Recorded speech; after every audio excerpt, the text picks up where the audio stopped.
Hello, dear friends. What a blessing to be here with you today. Here we are for another episode of the Spiritist magazine program. I'm Shane Martin.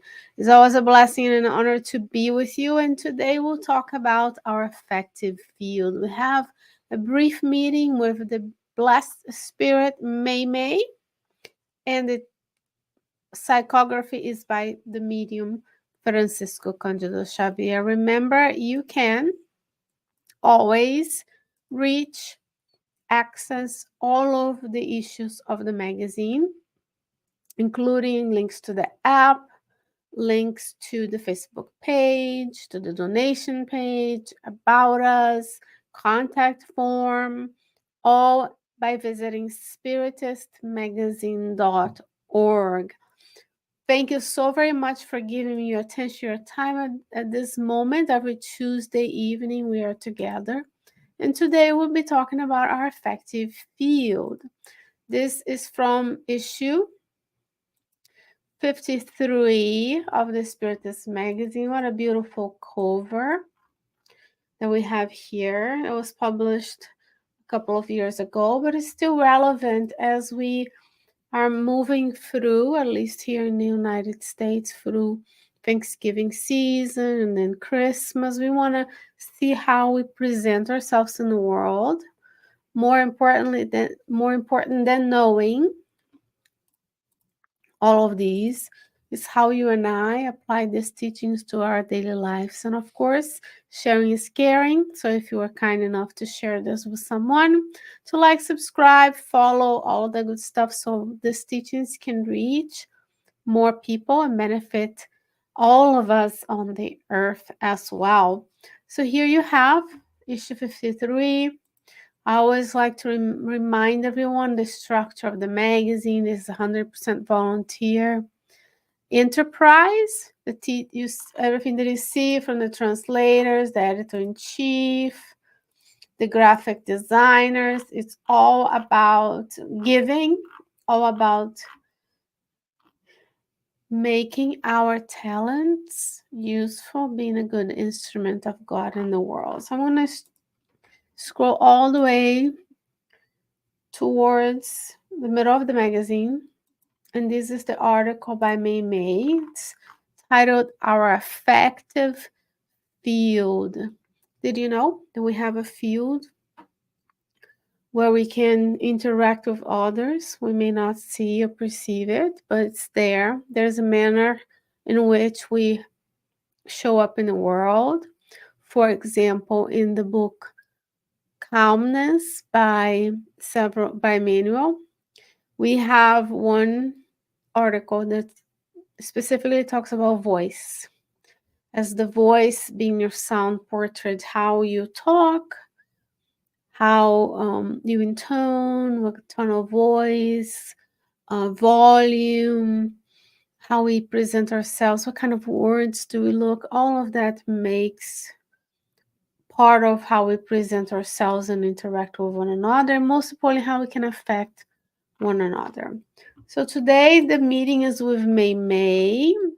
And of course, I always thank you for being here with me, because I know it's a privilege to have your time here. So we're gonna hide the taskbar so we can focus. It's an excellent opportunity for us to practice being focused on something, one thing at a time, where everything else in our lives are pulling us in. So Meimei says, practice kindness to everyone we encounter, but especially towards your loved ones that cannot fulfill the tasks they committed to, period. Practice kindness to everyone. So let's go back. This is going to air at 8 p.m. Eastern Standard Time. So throughout your day, if you're watching this live, or if you're going to watch this on demand, look back in the past few hours. How much kindness have I practiced, and how much kindness have I experienced from others, especially those who cannot fulfill the tasks we committed to? Yes, we commit to tasks each and every day of our lives through the decisions we make. We have a reincarnatory plan that we worked on with our mentors, that we have certain commitments, certain things we came to do during this reincarnation. Some of them we may not be able to fulfill yet in this lifetime. So we want her to be kind. So she's going to explain to us the different types of loved ones that we might encounter who cannot fulfill their tasks.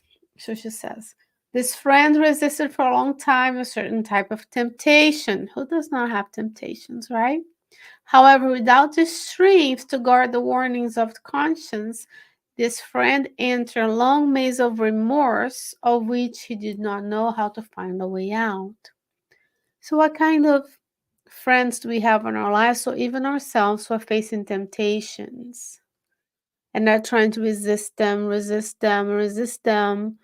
yet they can't. So they didn't have the strength to guard the warnings of their own conscience. Remember, the laws of God are in our conscience. We are able to access them. Our mentors and guides come to warn us when we are faced with temptation, but it takes attunement. It takes mindfulness to know that you need help, that we need help, that take mindfulness to pray for help and to be open to the advice. She says, whose companion pleaded hundreds of times for protection and understanding. However, without finding safety on the ground she or he walked on, slipped into strange attitudes which made them go mad. Sometimes we have those as well. Another loved one wanted to enjoy a moment of happiness by escaping personal commitments. That could be us. How many personal commitments are we escaping just to enjoy a moment of happiness? However, he found himself trapped in a network of lamentable deceptions, including, inducing beloved souls to rebellion and suffering. So how many times we find ourselves in relationship with one another, this personal commitments, we want to escape. Things get hard. We want to enjoy happiness and the fleeting happiness of the physical life. And then we don't honor those commitments and we leave behind a trail, a network of deceptions. And we induce rebellion, suffering in others. Remember, this is all about how our actions can affect others. We're talking about being kind to loved ones in those situations, but remember, we may be the loved ones in those situations. So I'm always going to challenge us to see ourselves in both sides of the coin, because life will allow us this experience of being both sides of the coin, right? Remember the expiation part of this life. Yet another loved one, with the pretext of rest and entertainment, ended up in a bleak cliff of repentance and loneliness. This we see a lot these days. Everybody wants to self-care. There's nothing wrong taking care of yourself, honoring your body, but it's all about self-care, rest and entertainment. Give us all of the pleasures of the physical life. And then we forget that we're going to regret not spending the time we have in this life wisely, right? We have a certain number of years, minutes, hours. And when we go to the spiritual realm, it ain't going to be how many minutes of rest did you get? The laws of work. Rest is necessary for the maintenance and health of the physical body, but it's not about just health, just rest and entertainment. So what do we do? So far, she has given us friends trying to resist temptation, those asking for protection but slipping into strange attitudes, others trying to enjoy happiness by escaping personal commitments, and another one with the pretext of rest and entertainment it's finding themselves in repentance and loneliness. So now she's going to tell us what to do. She says, silence, bless, and follow your own path, even in front of loved ones involved in the calamities of the soul. Here you go. We have calamities in our souls. That's when we go live with I, my mind. Last week we talked about using. It was number 7. I have my list here that we made last time.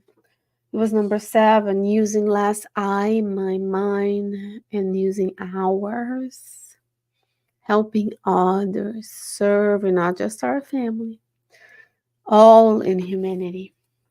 It says, love them as they are. This is amazing because when we are here preparing for this, we're inspired to do certain articles by the mentors.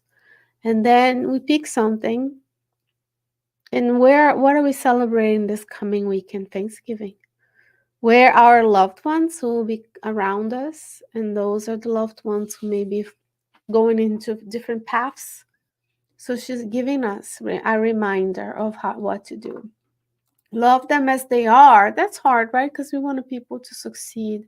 We want them to be them, but we can sometimes know where they're not doing as well. Continue on the road ahead with the certainty that others, just like us, continue living to the fullest, supported by God's love and wisdom. So, the same way we don't agree on things, we don't have the same point of view, they are still God's children. We are all God's children. There are no favorites. We are all experiencing life in this physical life, if you're reincarnated, in a planet of trials and expiations, in this network of loved ones. At this point, we may have also enemies and people who antagonize us, but it's a network. What you do matters. Your presence on this earth matters. You are a child of God as much as everyone else on the planet, incarnate or discarnate. So we want to see that, we want to go ahead. We want to fulfill our personal commitments. We want to meditate on the purpose of our life here on the planet, our reincarnatory plan. And we want to love everyone who comes our way, not just our small circle of friends, but today we're reincarnated in one place. Next life, we may be reincarnated on the place that we most loved, that we most hated in this life, to learn to love the stranger, to learn to love those who are different from us. When we talk about the Spirit's book, the first few questions of the Spirit's book talks about God. And one of the proofs of God is that when we look around, we see nature. We didn't create any of that. The Creator. We're observing the creatures, right? We're observing everything is around us. When you look around you, no matter where you are on the world, I assure you that's diversity. We don't look all alike. We don't think all alike. We don't have the same life experiences. We are all spirits in different levels of evolution. Essay number 100 of the Spirit's book. We live in many different planets. Gospel according to Spiritism, chapter 3. And our soul evolves. So it's not only natural that we'll find different paths, different people, and we continue to love them, because everyone is supported by God's love and wisdom. And I want you to remember that as you meet with your loved ones today, this weekend, for Thanksgiving, all the way to every day. Well, the goal is to do that every day of our lives. So this is from the book God Waits by Meimei. This message from Francisco Cândido Xavier. There is a study session on Kardec Radio's YouTube channel or Facebook page that you can access, and we recommend that you listen to. Remember, you have the app, you have the website, you have the magazine. There's so many different resources for you and I to nourish our souls. I hope from myself, and the Spirit Society of Richmond in Richmond, Virginia, we're thankful for you. We are thankful for the opportunity to be here at Kardec Radio. We are thankful for God for allowing us to come together to study the Spiritist doctrine in a land of freedom, of religion and expression. And I hope that you have a beloved week, that your Thanksgiving is full of joy with your loved ones. And God willing, I'll be back with you next week with another Spiritist Magazine program. May you stay well, may you stay safe. God willing, I'll see you soon.